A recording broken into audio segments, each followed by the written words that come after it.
Welcome to the Timeless Terrors series. I'm Jonathan. Thank you for being here. Settle into your seat, dim the lights, and let the shadows grow around you. Today we continue our ongoing tale with The Turn of the Screw, Chapter 16, where unease deepens, certainty begins to falter, and what may or may not be seen presses ever closer. The Turn of the Screw, Chapter 16, written by Henry James, narrated for you by Jonathan Dunne. Original year of publication, 1898. This work is in the public domain. Production and narration copyright, 2026. Jonathan Dunne.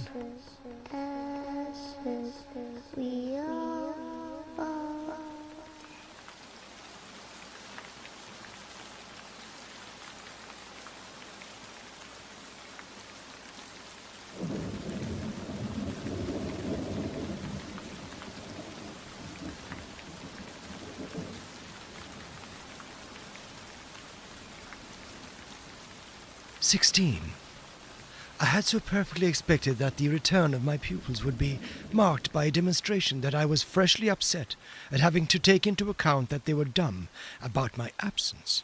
Instead of gaily denouncing and caressing me, they made no allusion to my having failed them, and I was left, for the time, on perceiving that she too said nothing, to study Mrs. Groce's odd face. I did this to such purpose that I made sure they had in some way bribed her to silence. A silence that, however, I would engage to break down on the first private opportunity. This opportunity came before tea. I secured 5 minutes with her in the housekeeper's room, where in the twilight amid a smell of lately baked bread, but with the place all swept and garnished, I found her sitting in pained placidity before the fire. So I see her still. So I see her best, facing the flame from her straight chair in the dusky, shining room, a large, clean image of the put away, of drawers, closed and locked and rest without a remedy. Oh, yes. They asked me to say nothing, and to please them so long as they were there, of course, I promised. But what had happened to you? I only went with you for the walk, I said. I had then to come back to meet a friend. She showed her surprise. A friend? You? Oh, yes. I have a couple. I laughed. But did the children give you a reason? For not alluding to your leaving us. Yes, they said you would like it better. Do you like it better? My face had made her rueful. No, I like it worse.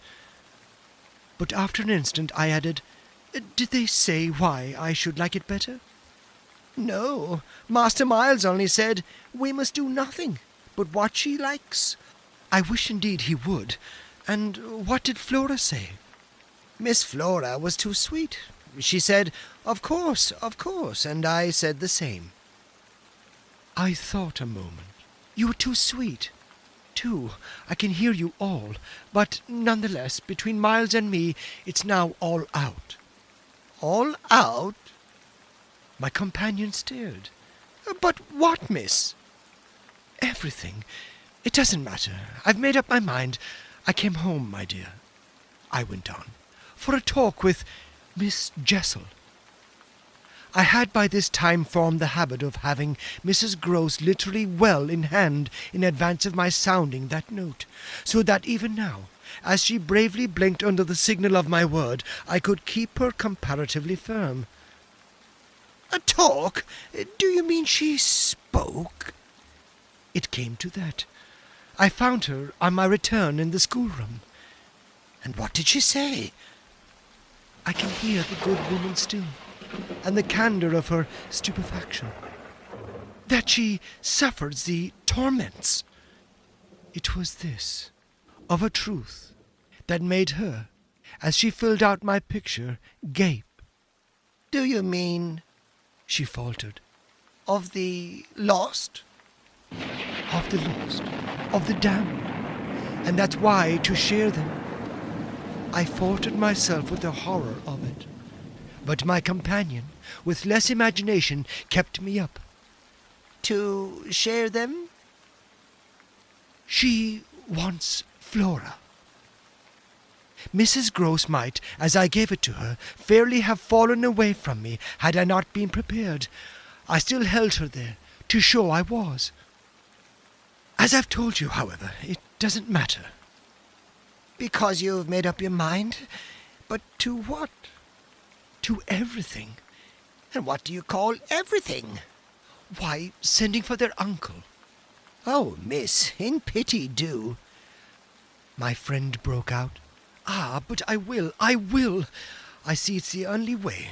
What's out, as I told you, with Miles is that if he thinks I'm afraid to, and has ideas of what he gains by that, he shall see he's mistaken. Yes, his uncle shall have it here from me on the spot, and before the boy himself, if necessary, that if I'm to be reproached with having done nothing again more about school.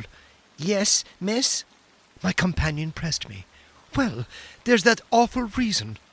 There were now clearly so many of these for my poor colleague, that she was excusable for being vague. But which? Why, the letter from his old place. You'll show it to the master? I ought to have done so on the instant. Oh, no, said Mrs. Gross with decision. I'll put it before him, I went on inexorably, that I can't undertake to work the question on behalf of a child who has been expelled. For we've never in the least known what, Mrs. Gross declared. For wickedness. For what else? When he's so clever and beautiful and perfect? Is he stupid? Is he untidy? Is he infirm? Is he ill-natured? He's exquisite, so it can be only that, and that would be open to the whole thing. After all, I said, is their uncle's fault if he left here such people? He didn't really, in the least, know them. That fault's mine. She had turned quite pale. Well, you shan't suffer, I answered. The children shan't, she emphatically returned. I was silent a while. We looked at each other. You needn't tell him anything. I'll tell him. I measured this. Do you mean you'll write? Remembering she couldn't, I caught myself up.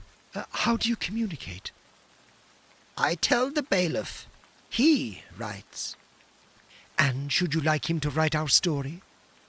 My question had a sarcastic force that I had not fully intended, and it made her, after a moment, inconsequently break down. The tears were again in her eyes. Ah, miss, you write. Well, tonight, I at last answered, and on this we separated.